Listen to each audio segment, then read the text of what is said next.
Hi everyone, आज मैं आपको भावना की बहुत ही ब्यूटीफुल सी मिरेकुलर सक्सेस स्टोरी सुनाने जा रही हूँ, जो कि आप सबको सुननी चाहिए। और कैसे सक्सेस मिल सकती है आपको, लॉ ऑफ अट्रैक्शन से, यूनिवर्स में बिलीव करने से कैसे आपको सक्सेस मिल सकती है, वो आप इस वीडियो में उनका स्ट्रगल, उनकी टेक्निक्स उन्होंने कैसे यूज़ करी, कैसे उन्होंने लेट गो करा, आप सब कुछ इससे देख पाओगे, सीख पाओगे और जान पाओगे कि सच में लॉ ऑफ अट्रैक्शन आपको जॉब दिलवा सकता है। तो मैं आपको उनकी स्टोरी शेयर करती हूँ। वो लिख रही हैं, हाय दी, मैं भावना। आई होप आप मेरी सक्सेस स्टोरी सबके साथ यूट्यूब पे शेयर करना, क्योंकि इस सक्सेस स्टोरी से सबकी बहुत हेल्प होगी। मैं आपको बताती हूँ, 2016 से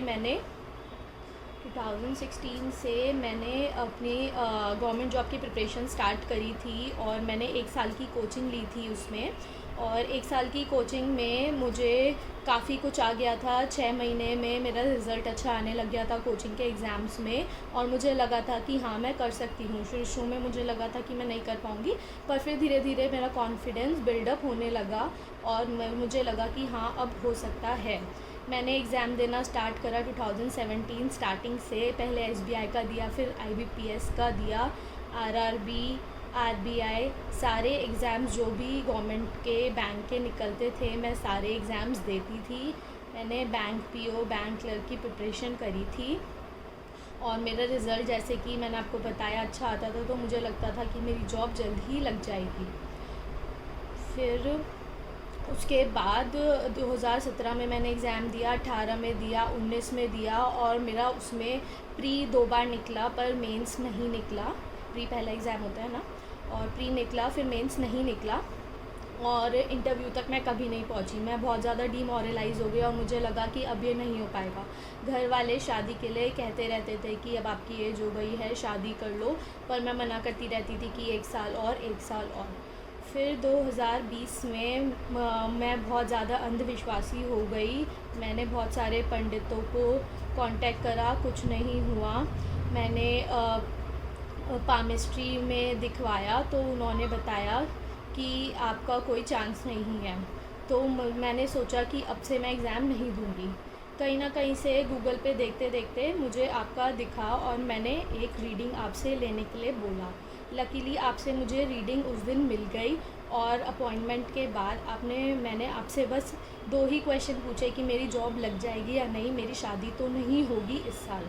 तो फिर आपने मुझे बोला कि आपकी जॉब लग जाएगी, 1-1.5 साल के अंदर आपकी जॉब लग जानी चाहिए, और आपको डिमोरलाइज़ नहीं होना, पर उसके लिए आपको थोड़ा स्ट्रगल करना पड़ेगा, आपको रेमेडीज़ करनी पड़ेंगी। तो मैंने आपसे रेमेडीज़ पूछी। मैंने बोला बस मुझे 2 ही क्वेश्चन हैं, बस मुझे जॉब के लिए आप रेमेडी बता दो।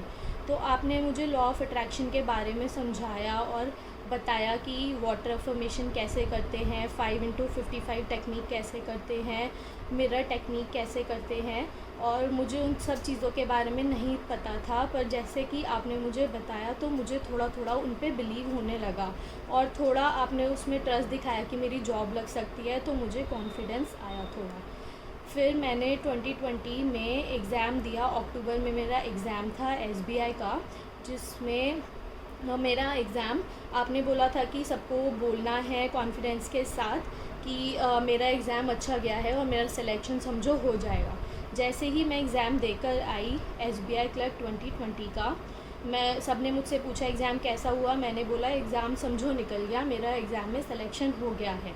मैं ऐसे बोलती रही, बहुत पॉजिटिव रही। मैंने 5x55 टेक्निक भी करी। थोड़ा अपने आप को सेल्फ़ हीलिंग के लिए मैंने होपोनोपो मंत्र सुना कुछ दिन, और कुछ दिन क्लीन मंत्र भी सुना। तो मेरी सेल्फ़ हीलिंग हुई उससे, और मुझे बहुत अच्छा फ़ील हुआ। उसके बाद मैंने 5x55 करने के बाद 3x33 टेक्निक भी करी। ये सब टेक्निक करने के बाद मैंने मिरर टेक्निक भी ट्राई करी। उसके बाद मैंने टेक्निक करना बंद कर दिया। फिर मेरा रिज़ल्ट दिसंबर में आया। रिज़ल्ट आया तो मेरा उसमें 0.5 मार्क्स से रह गया था, मेरा सिलेक्शन नहीं हुआ। 0.5 मार्क्स से रहने के बाद मुझे इतना ज़्यादा बुरा लगा। मैंने सोचा अब कुछ नहीं हो सकता।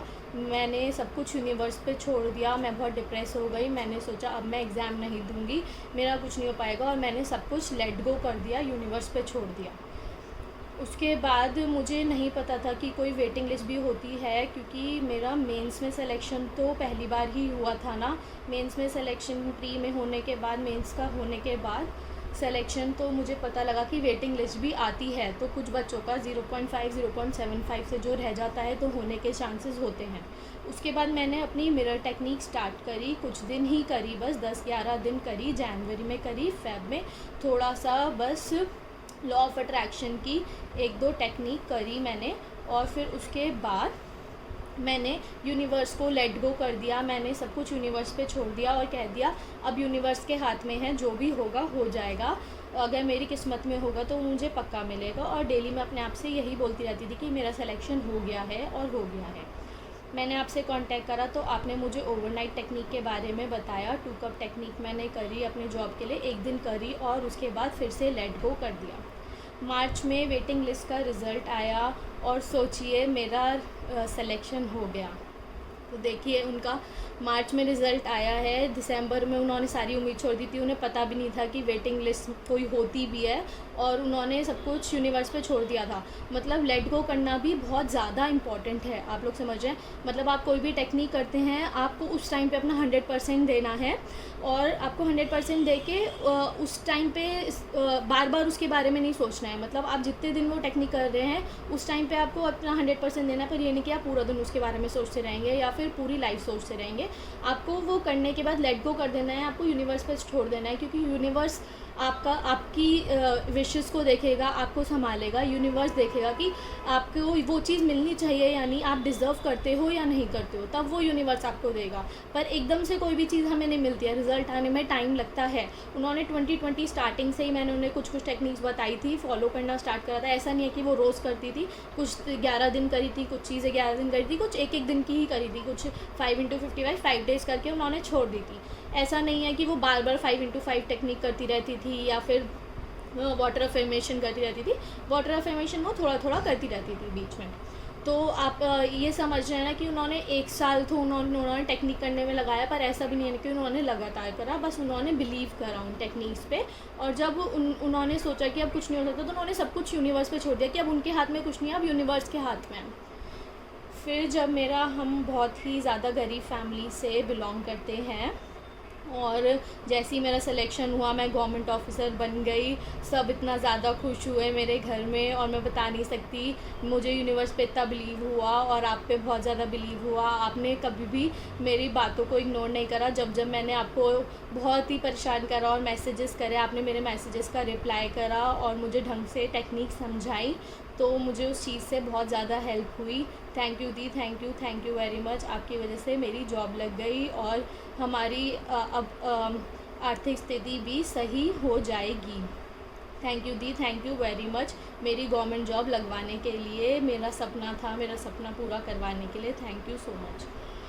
तो आप देख रहे हैं ना लॉ ऑफ अट्रैक्शन कितनी पावरफुल है। मतलब यूनिवर्स पे आपको बिलीव करना है, और यूनिवर्स पे बिलीव करने के बाद ही आपको चीज़ें मिलेंगी। ऐसा नहीं है कि आपने कोई टेक्निक कर दिया और मजाक में कर दिया और करके छोड़ दिया। ये चीज़ें मजाक में नहीं करनी होती, उन्हें करना है उस टाइम, उस पर बिलीव करना है, पर बहुत ज़्यादा डेस्परेट भी नहीं होना। मतलब आप ये सोचो कि आज करी मेरी परसों विश पूरी हो जाए, ऐसे नहीं होता। आपको उस चीज़ के लिए बहुत डेस्परेट नहीं होना, बहुत बिलीव करना है यूनिवर्स पे। जब मौका होगा, टाइम होगा, सही वक्त आएगा आपका अच्छा, तब यूनिवर्स आपको वो उस चीज़ का रिज़ल्ट पक्का देगा। और इतनी मिरेकुलस सक्सेस स्टोरीज़ हैं मेरे पास, मैंने सोचा आज मैं शेयर करती हूँ। और भी एक लड़की ने टॉप करा है, और एक लड़की को उसकी नेक्स्ट डे मेड मिल गई थी। तो अभी बहुत सारी सक्सेस स्टोरीज़ हैं मेरे पास, मैं धीरे धीरे शेयर करूँगी आप लोगों से।